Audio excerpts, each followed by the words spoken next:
Well, it started out pretty good.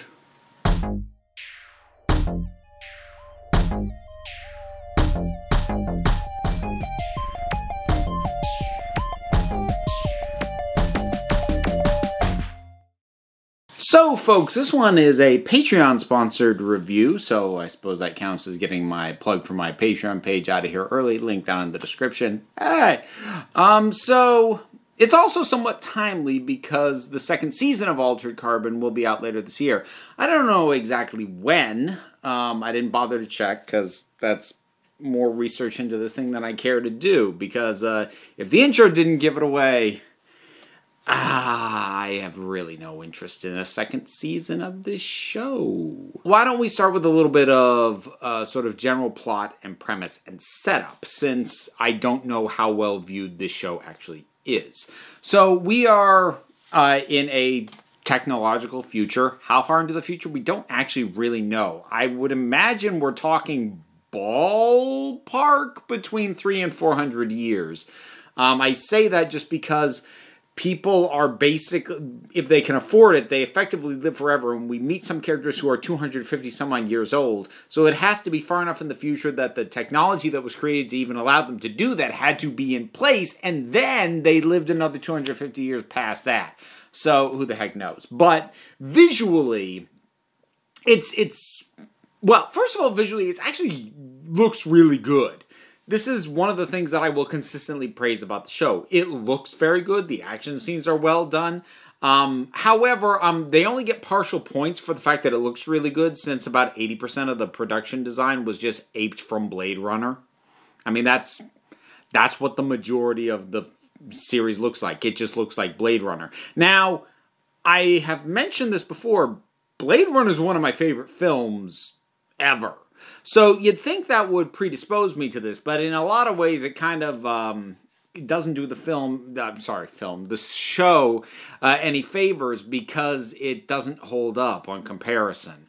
But I'll get into that a bit later. But anyway, so you're in a Blade Runner style future, but instead of having androids who look exactly like people, what we're dealing with instead is the ability of people to basically have their consciousness transferred to different bodies. At this point, a physical body is generally just called somebody's sleeve.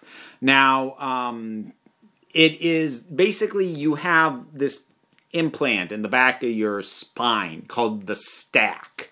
And as long as that is not damaged or destroyed, a body can die, the stack can be stuck into a new sleeve, and the person can just continue to live. And if you are especially wealthy, you can actually even clone a bunch of identical bodies, so you don't even have to get used to a new one.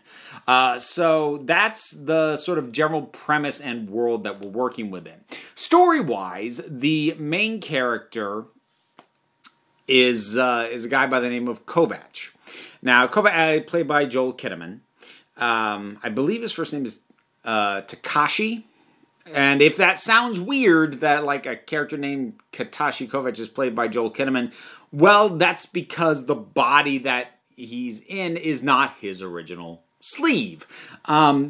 So we actually do have a little bit of the live-action version of the Ghost in the Shell thing, where we have a non-white character in a white actor's body, except I don't think this actually botches that idea the way that Ghost in the Shell does. Because, first of all, there doesn't actually really seem to be much in the way of racial dynamics in this society. One would assume just because switching out bodies is so dang easy in the first place, it's probably erased, or at least blurred some of these distinctions in the first place. And it doesn't really tackle any of that sort of stuff. Plus, it doesn't play it as a twist, which was a big part of Ghost in the Shell's mistake. Anyways, he's actually what's called an envoy, or he's actually the last one. The envoys were a resistance group who were attempting to basically undo this system with the stacks and people's ability to just re-sleeve and keep living. They thought that was fundamentally wrong and a really bad thing for humanity. But they were defeated. They were all killed. And Kovac was the last one. Now, he got put on ice. His stack was retained, but he wasn't re-sleeved. He then gets stuck into this body and is basically hired as an outside, well, I say outside, he's effectively bought and paid for and owned, but as a personal sort of detective for one of the wealthiest people in the world. So this guy, somebody tried to kill him. And actually, they more or less succeeded. Like, this guy's got a bajillion fail-safes. Even if his stack is damaged, like, he has backups that can, he gets backed up at a regular basis. So basically, his entire mind can be reloaded from a save. But, it was all done during a loop where it might not have happened. Now, he did survive, but there's dead time from when his last backup was saved to when he got restored. So there's about an hour that or maybe it's more than an hour. He's missing a chunk of time. I forget the amount of time now. So he doesn't know who tried to kill him or why. Only that somebody came very close to doing it. And he hires Kovac to find out who that is. And of course, all this is complicated by the fact that a fair amount of the suspect pool are people who can re-sleeve themselves into other bodies. And if they're wealthy and have the means, they can do that, at will, whenever they want. And so, getting a video of like, oh, well, I know that face, it was that person. That doesn't necessarily mean something. Now, on paper, this is all really solid. That's a really good way to complicate a mystery story. Problem is, the show ultimately isn't about the mystery. It doesn't stay that way. Tail end of episode 6 and then into episode 7 was where it completely went off the rails. But it was headed that way for a bit. Like, episode 4, I actually, while watching it, I said this out loud. I was like, oh, so help me God. If they do this specific thing that I feel like they might do, I'm gonna be really ticked off. And then next episode, which was episode 5, they did it. And basically, if I hadn't been commissioned and I wasn't being paid to watch it, episode 5 is the point I would have bailed. I would have said, I'm not watching this anymore. And it just got dumber. It got dumber and stupider. Episode 7 is absolutely where the entire thing just breaks. Because episode 7 is the big flashback episode to Kovac's history. And not only does it tell us almost nothing we couldn't have already guessed at, it's also really horribly written and acted. The writing is actually, it was kind of wavering even up to that point. There's a police detective by the name of Ortega who, like, especially, like, her line readings are so just, look, the dialogue is so on the nose and so inelegant that there's a fair chunk of the actors don't really seem to know how to deliver it, and she was one of them. So I was already questioning the writing, but episode 7, oh man. The show doesn't know what subtext is. It doesn't know how to have characters have a conversation about something, but in reality, they're really talking about something else. No, they just talk about this thing. They just monologue the themes to each other. And this pseudo-poetic, pretentious crap. And here's the thing. Funny thing was about episode 7, it actually made me appreciate Joel Kinnaman a little bit more. Because, first of all, Joel Kinnaman's never really done much for me. I haven't seen him in a lot, but he's never really done much for me. And he wasn't doing much for me in this. I find him wooden. I find him unengaging. I don't find him particularly charismatic. He's not someone that my eye is drawn to. It just isn't.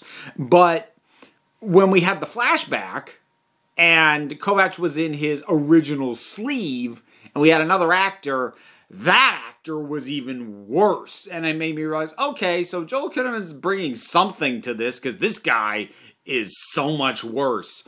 and it moved away from the cool futuristic setting, and it was set in like these cheap looking friggin' caves and woods, and it was just so stupid. Episode 6 basically introduced a character. It pulled a villain completely out of its butt. And I'm just going to start spoiling this thing at this point because I think it's stupid and I don't care. So, after focusing and being about this mystery, or getting us acclimated to this world and the people who live in it and get damaged by it, out of nowhere, at the end of episode 5 into episode 6, if I've got my timing right, I'm not going back to check, this woman shows up and is introduced in the laziest writing fashion. She looks at Kovac and goes, "Hi, big brother." Yes, we knew he had a younger sister. We saw her previously as a child. And tiny little moments of flashbacks. In short, brief things that actually kind of worked. They didn't add a ton, but they also weren't dwelled on, and they weren't horrendously written like episode 7 in the prolonged flashback is. But she comes out of nowhere. We had no indication that she was even still alive, much less anything else. So she shows up out of nowhere. And she's now the villain. And it pulls the whole friggin' stupid thing that, like, Spectre decided to do with its Blofeld, where, like, everything has been orchestrated by me to get to you. Now, difference being she's not actually trying to hurt Kovac. She wants him back because she's so in love with him. Which, like, it's so stupid, and it is a complete harsh gear shift of what the show is even about. And she is such generic, lousy, uninteresting, all-powerful villain. And she has a boring religious monologue spouting henchman who also just it's all just so generic. The second half of this, like, the first half wasn't amazing by any means, but it was engaging. I was curious. But the second half, dear God, it's so bad. And, like, by the end of the last episode, spoiler alert, he kills his sister. And, like, that happened. I'm like, oh, good, it's winding down. I checked the time real quick. 20 minutes left! Oh, Lord. These episodes felt in so long by the time it was done. Now, before I get any more ranty about this, let me point out some of the stuff that does actually work, because there are a few things. Namely, there's a handful of supporting characters who are actually quite good. Now, please note, any supporting characters who I don't mention were probably either meh to not good at all. Because you've got crap like the generic corrupt police chief doofus, and the partner who's overly protective of Ortega for no particular reason, and the Weasley tech guy, and it's like, yeah, I've seen all these. But, you want to know who's awesome? Poe. Poe is awesome. I love Poe in concept, and I love the performance. So, when Kovac needs a base of operations, he goes to something that's actually, it's not, I was going to say defunct, but it's up and running and it's functional. But, like, they're not really a thing anymore. It's just still there because it's got an active license and it hasn't fallen apart. It's what's called an AI hotel. So there's no humans who work there. It is the entire building is controlled by an AI, which controls, defenses in the lobby and the room service and everything else. And this AI has decided to model itself after Edgar Allan Poe. It calls itself Poe. And he is wonderful. He is fun and engaging. He's one of the only characters who seems to be taking any enjoyment out of anything. He's witty. He's empathetic. He's just awesome. I mean, I like, in general, I like either robots or AIs with a lot of personality, and he has that. I love him. He's terrific. And there's a few other performances as well. There's a performance of a character named Ava, which is a female character in a male sleeve, and not by her choice. It was the only sleeve available. And that performance is kind of interesting. I'm not sure how good it is, but I found it interesting. I also kind of like that as soon as it's established that this is Ava, that, you know, even her husband kind of doesn't make a deal out of it. That's kind of nice, that it didn't become like a massive thing. So there's that. Matt Frewer's in it for a couple of episodes, kind of channeling Max Headroom a little bit again, which was kind of fun to see. James Perfor, I don't know how to pronounce his last name. He plays the the big rich guy who hired Kovac, and he's good for that. He has a slightly off vibe, which is good for this guy's rich and probably shady kind of thing. He's got, honestly, the general vibe I got of him, he reminded me a little bit of Christopher Lambert from The Highlander. He kind of just has that, boy, something's a little off about you. I'm a little intrigued. So there's things like that. There's characters like that are nice or fun, but they're the minority of the cast. The show looks good, like I said, but it's aping so much from a much better known film. And also, even in the first half, which, as I said, was better, I still wasn't especially engaged because the fact that it was aping Blade Runner so much, not only in visual, but also in tone. Even though the specifics of the way this world works aren't exactly lifted from Blade Runner, it is going for that same sort of noir, everything's dark, everybody sucks tone. And for me, at least, if you were going to so clearly ape and recycle an established world that I know, even if you're not literally setting it there, but it's very clearly that's what your inspiration is. For me, I really would prefer that you not tell me a story that is also tonally similar. I want you to do something different if you're going to present me with something visually so familiar. So, like, for example, if I read or watch an epic fantasy story that's set in a very Tolkien-esque world, I want a different feel. If it's going to be set in a world like that, I don't really want it to be epic fantasy. I want it to be something else. Like, a great example of that is something like Rat Queens, which basically is set in a Dungeons and Dragons world, but is way more humorous in its approach as opposed to grand quest adventure. And like that shift in tone from what I'm used to seeing when I see things in that kind of world, that makes it fun. Whereas this is aping Blade Runner's aesthetic as well as its tone, and it makes me go, yeah, no, I've seen a movie that did all this stuff way better. So I don't know really what else. Oh, there is one other thing that I want to bring up, because apparently this is based off a book that I haven't read, but here's what I found interesting. It just as a quick comparison, because I wanted to know who to blame. And I'm going to blame the show. I'm not going to blame the book. And again, I haven't read the book, and I don't know if the book is good, but I am going to go out on a limb and say the book is better than the show. And the reason I feel comfortable in saying that is most of the worst things in the show were made up for the show. They weren't in the book. Like the sister. She's not in the book. Well, like, there is a character who's kind of like that, but they don't have it be his sister. And the flashbacks are, like, his entire backstory is different, and he wasn't a resistance fighter. He was just an elite cop, basically. And, like, all the stupidest stuff is in the show and not in the book. So, I'm going to make the declarative statement. Book's better. Haven't read the book. I still feel very comfortable in saying that.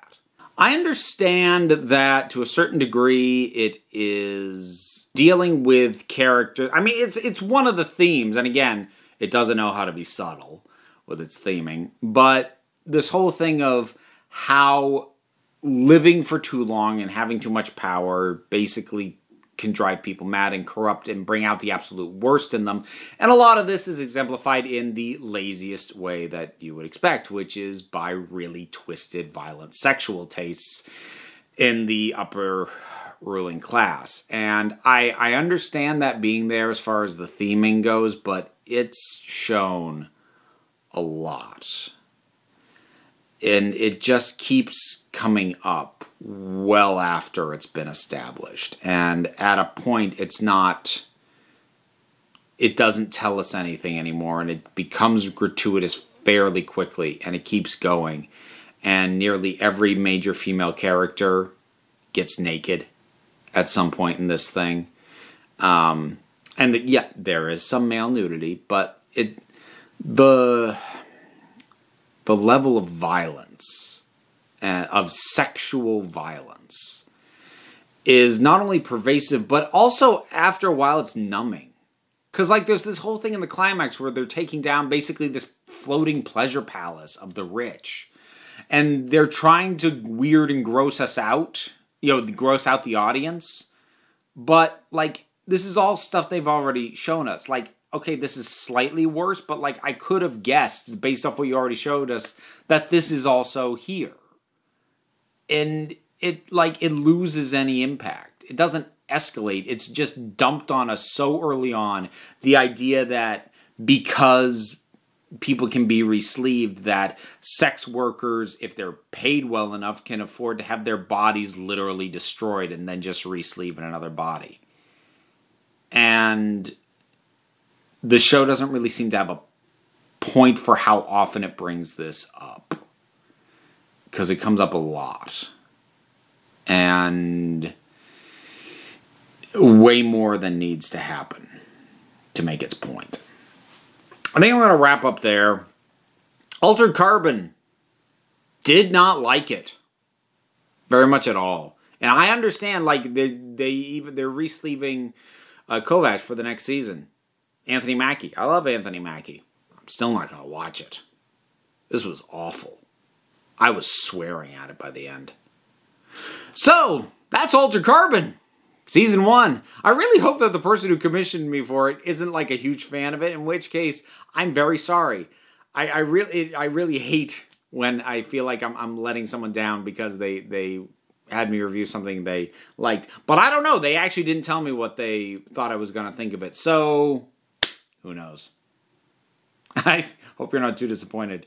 In any case, have you seen Altered Carbon Season 1? What did you think about it? Whatever your thoughts are, drop something down in the comments. Let's talk about it. There's a bunch of stuff to do down there as well, because there's buttons and links. There's the Patreon, which I mentioned before. I'll plug it again.